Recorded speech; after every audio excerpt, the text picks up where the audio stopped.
So what's up sa inyo mga buddy? Good morning. Thanks get first. Welcome back to my YouTube channel. So to this video mga buddy ay gusto ko lang mag-share sa inyo ng aking kunting kaalaman about sa self-defense. At may kinalaman ito sa low kick. Right?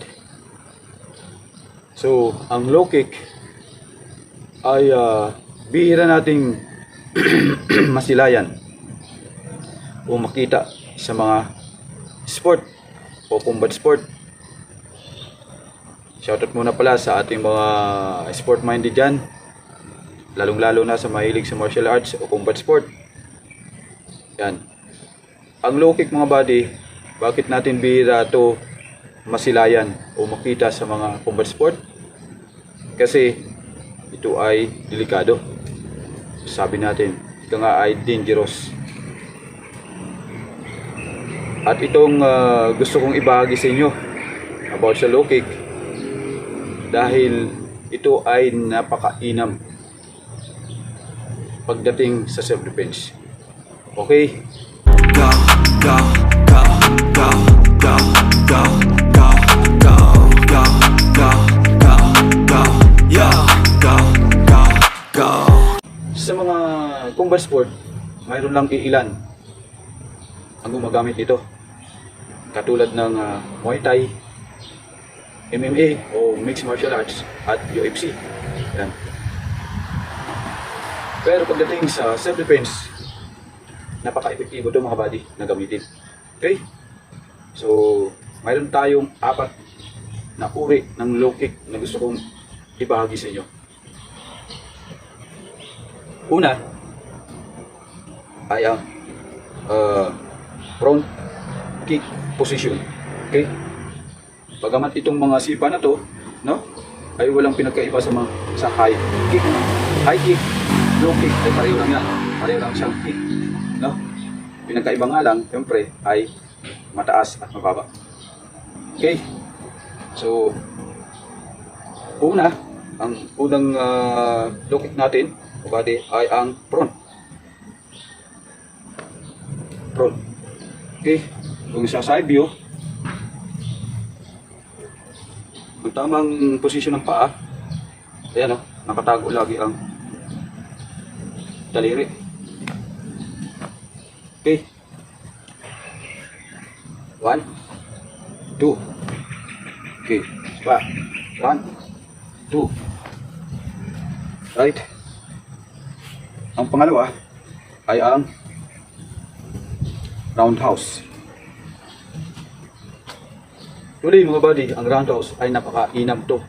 Napaka-popular dahil palaging ginagamit kahit sa competition. Kikita natin to. Okay? So, roundhouse.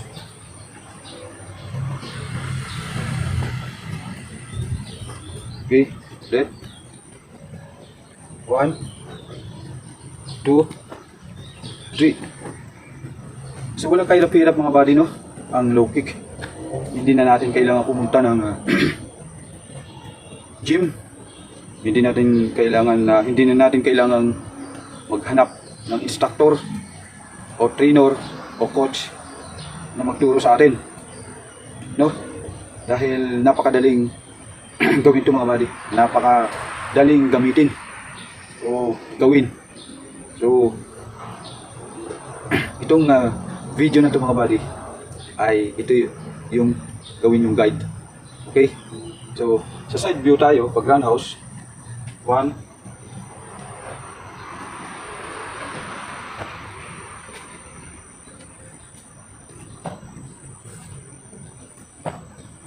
Okay? So ulitin natin ang front view. 1, 2. Okay, ang roundhouse kadalasan ay ginagamit sa high kick. Okay. So, yun ang pangalawa. At ang pangatlo ay ang side kick position.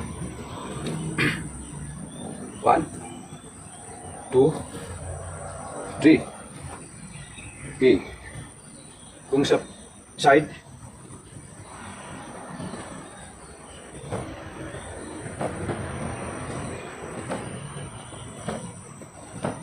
Okay.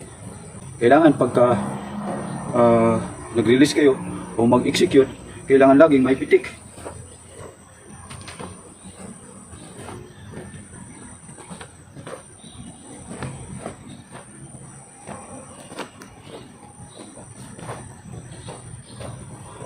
Okay, kailangan pictus kung sa local na tawag, no, na salita. Right? Yan na ang pangatlo. At ang pang-apat ay yung heel kick.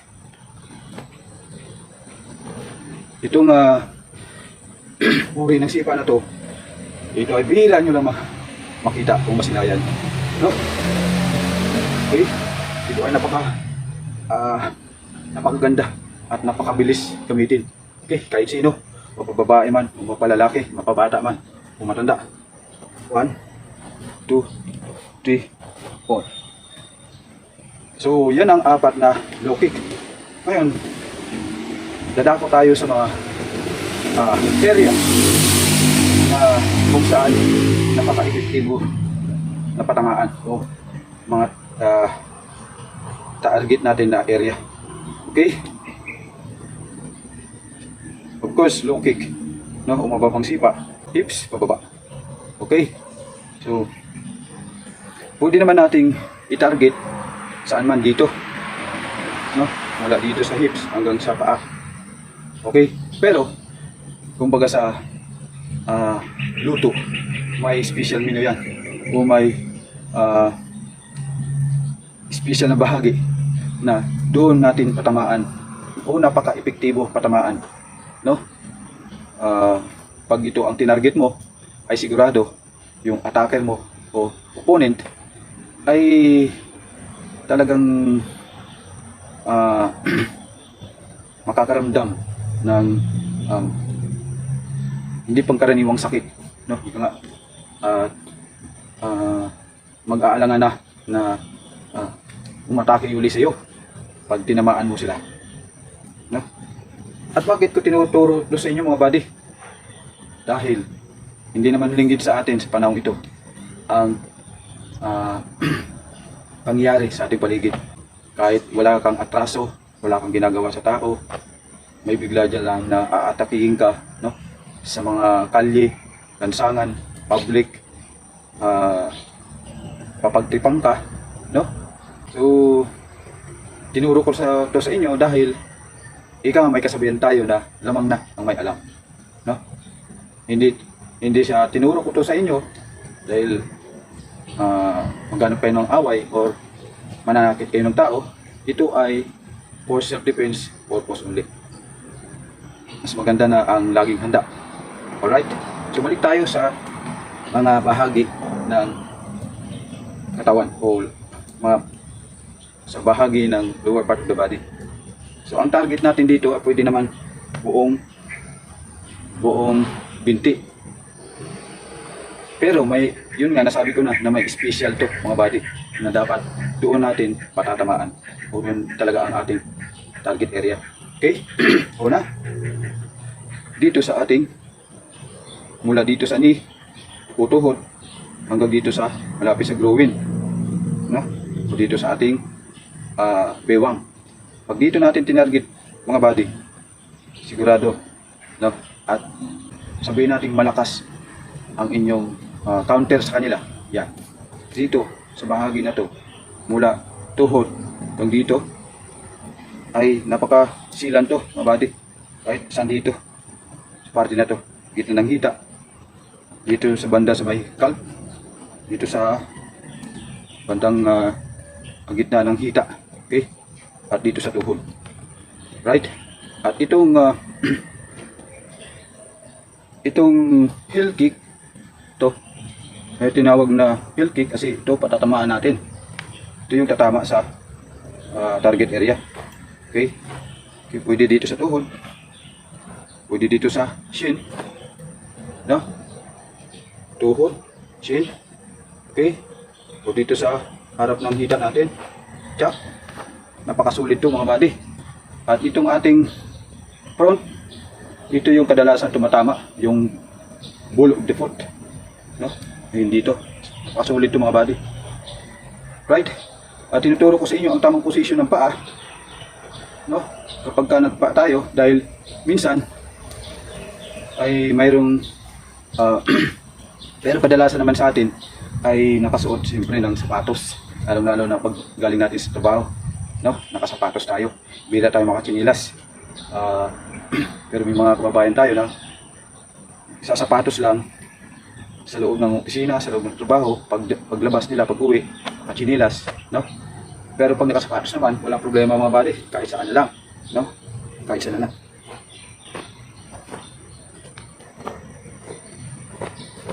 Okay, so yan mga buddy, napaka daling gawin, no? Napakadaling gamitin mga buddy, at napaka-epektibo pagdating sa self-defense. Alright, so yun lang mga buddy, no? Ang gusto kong i-share sa inyo, ang mga low kick, o yung yun lang mga buddy, ang gusto kong i-share sa inyo, yung 4 na uri ng low kick, no? Tandaan mga buddy, kapag ginamit nyo sa tamang target area ang mga ito, ay talagang napaka-epektibo ng mga low kick na to. Tandaan, itong ating mula dito sa ating tuhod hanggang dito sa bewang, napakasilan itong hita natin, papalikod man o mapaharap. At dito sa sin natin, no, itong tuhod, no, pwede mo sa pagka malakas yung iyong strike, yung tira, ay ma-injured siya or magsandiyo ng pagkabali. So napakasilan mga buddy, kaya napakaganda na maging self-defense, lalo na kapag nakasapatos ka. Okay, so yan lang mga buddy ang gusto kong ibahagi sa inyo, no? Sana ay nabigyan ko kayo ng kahit kunting kaalaman apat dito. Pwede naman kayong mag-search, no? Sa ngayon kasi ay walang imposible sa mga bagay-bagay na gusto nating malaman. Okay, sa akin naman, gusto ko lang din makatulong, lalong-lalo na sa kapwa natin, mga Pilipino. Alright, so maraming salamat sa inyong patuloy na suporta, sa inyong patuloy na panonood ng aking mga simpleng video, simpleng vlog. At sana huwag kayong manawa na sumuporta. Okay? At mag-ingat-ingat po kayo. At lagi nating sinasabi na huwag kalimutan at laging tandaan na manalangin, sapagkat ang panalangin ang siyang solusyon sa ating mga suliranin, samahan po ng gawa't pagtitiwala. At lagi nating sinasabi bago tayo magtapos, stay safe, stay healthy, God bless, I love you all. Bye-bye.